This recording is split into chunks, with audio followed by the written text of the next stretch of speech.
Rajasthan working media journalist union Sikar व save help charitable trust का दीपावली स्नेह मिलन समारोह पूर्वक संपन्न। खबर खाचरियावास से। खाचरियावास में Rajasthan working media journalist union Sikar व save help charitable trust Dataramgarh के तत्वाधान में पत्रकार सम्मान व दीपावली स्नेह मिलन समारोह का आयोजन हुआ। आयोजन मधु कुमावत प्रदेश प्रभारी बेटी बचाओ बेटी पढ़ाओ अभियान के सौजन्य से पाराशर फार्म हाउस ग्राम बाई में आयोजित किया गया।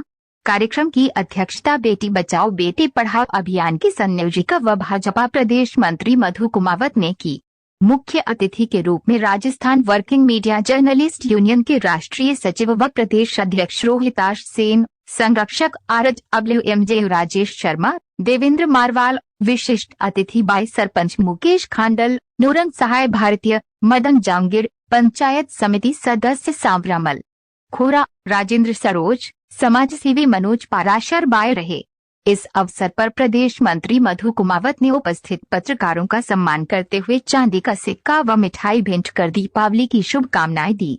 बेटी बचाओ बेटी पढ़ाओ अभियान के तहत प्रदेश मंत्री ने कहा कि पत्रकार को बेटियों के साथ होने वाली अनहोनी घटनाओं के प्रति सकारात्मक रुख अपनाते हुए खबर की जांच पड़ताल सत्यता के साथ करते हुए प्रकाशित करनी चाहिए, जिससे बेटियों को न्याय मिल सके और दोषी को सजा भी मिले।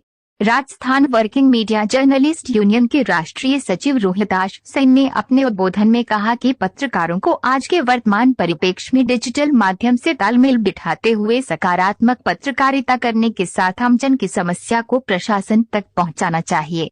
स्वागत उद्बोधन जिला सचिव पिंटू भारतीय बाय व पत्रकार समिति दातारामगढ़ अध्यक्ष प्रदीप सैनी ने दिया। अतिथियों ने पत्रकारों के कार्य की सराहना करते हुए सभी को शुभकामनाएं दी।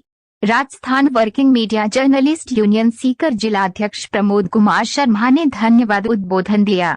इस दौरान मंच संचालन कर रहे भारत प्रेस से राजेंद्र मधुकर ने बताया कि जिला अध्यक्ष प्रमोद कुमार शर्मा, दीपक पाराशर, हेमंत कुमावत, ओम प्रकाश शर्मा, पवन शर्मा, राजेश वैष्णव, सुरेश नेमीवाल, विष्णु तिवारी, अर्जुन मुंडोतिया, नरेश कुमावत, लेखा सिंह सैनी, राकेश कुमावत, घीसालाल सांखला, राकेश शर्मा, गिरधारी सोनी, कुलदीप शर्मा, कुमार विजय सहित अनेक पत्रकार उपस्थित रहे।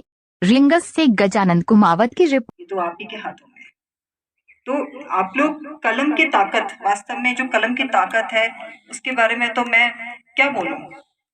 एक छोटी सी बात और है, मैं बेटी बचाओ बेटी पढ़ाओ अभियान देख रही हूँ।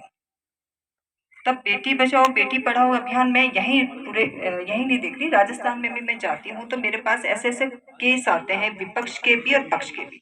अब विपक्ष के कैसे आते हैं, किसी बेटी के साथ रेप हो गया, बिल्कुल ये बहुत ही सेंसिटिव मामला है, बट अगर कहीं छेड़खानी का मैटर आया है, मैं जो शब्द आपको बोलना चाह रही हूँ आप उस बात को समझिएगा कि अगर रेप हुआ है तो बिल्कुल उसको फांसी होनी चाहिए, ऐसा मुद्दा आप उठाइए और होनी भी चाहिए, हो भी मिल भी रही है। बट अगर कुछ छेड़खानी और छेड़खानी वास्तव में नहीं हुई है, FIR कुछ और दर्ज हुई है, पर ये काम सिर्फ आप लोगों का है कि अगर वास्तव में कुछ भी नहीं हुआ है और झूठा आरोप लगाया गया है तो मेरे जो भाई बंधु हैं वो गलती से भी जेल ना जाए, ऐसा अगर कोई कर सकता है तो वो आप लोग ही कर सकते हैं। मैंने फिर कहा ये बेटियों का बहुत सेंसिटिव मामला है, मैं खुद इस मुद्दों को उठाती हूँ कि अगर बेटी को कहीं टच भी हो जाती है, वो मेरी भी बेटी है, अगर उनको टच भी हो जाता है, गलत तरीके से उनको टच किया गया है तो वास्तव में उसको पनिश होना चाहिए, पनिशमेंट मिलना चाहिए। बट अगर उसने कुछ भी नहीं किया और सिर्फ पैसों के एवज में, कुछ आजकल में केसेस बहुत आ रहे हैं, राजस्थान में ऐसे बहुत केसेस आ रहे हैं, पर जब अंदर तक जाती हूँ तब ये भी बात सामने आती है कि ये सिर्फ पैसों के एवज में ऐसे काम, झूठे केसेस बहुत। अगर आप लोग ये सब मुद्दे नहीं उठाएंगे तो जनता तक ये बात नहीं जाएगी। हो सकता है 10 साल में 5 साल वो हो सकता है वो बरी भी हो जाए और वो समाज में उठने बैठने लायक वो नहीं रहता है, उसके भी पीछे परिवार होता है। तो पहले आप निष्पक्ष जांच, आप खुद अपने एवज में जांच करवाइए और देखिए कि सच में केस झूठा है सच्चा है, उसके बाद ही अपनी कलम की ताकत दिखाइए, उसके बाद ही कुछ छापिए। और सच में अगर किसी ने कुछ किया है बच्ची के साथ तो मैं कह रही हूँ उसको जीने का कोई अधिकार नहीं है। अगर उसने रेप किया है छोटी छोटी बच्ची के साथ तो उसको कोई अधिकार नहीं, उसको मैं कह रही हूँ 1 महीना भी नहीं, उसको 1 हफ्ते के अंदर फांसी होनी चाहिए, मैं खुद ये बात बोलती हूँ। और अगर उसने कुछ नहीं किया है और झूठा केस है तो आप लोगों की, क्योंकि ये मैं सिर्फ पत्रकारों को ये बात कह सकती हूँ, अगर मैं जनता में जाके ये बात बोलूंगी, मैं कह रही हूँ फिर ये एक परिवार हम लोग बैठे हैं। तो झूठे केस में आप लोग कभी भी बहुत ज्यादा उसको एक बूमर मत बनाइए, ये तो वो अंदर जेल में जाके आत्महत्या कर लेगा, उसका भी एक परिवार होता है। शायद आप मेरी बात को समझ गए होंगे।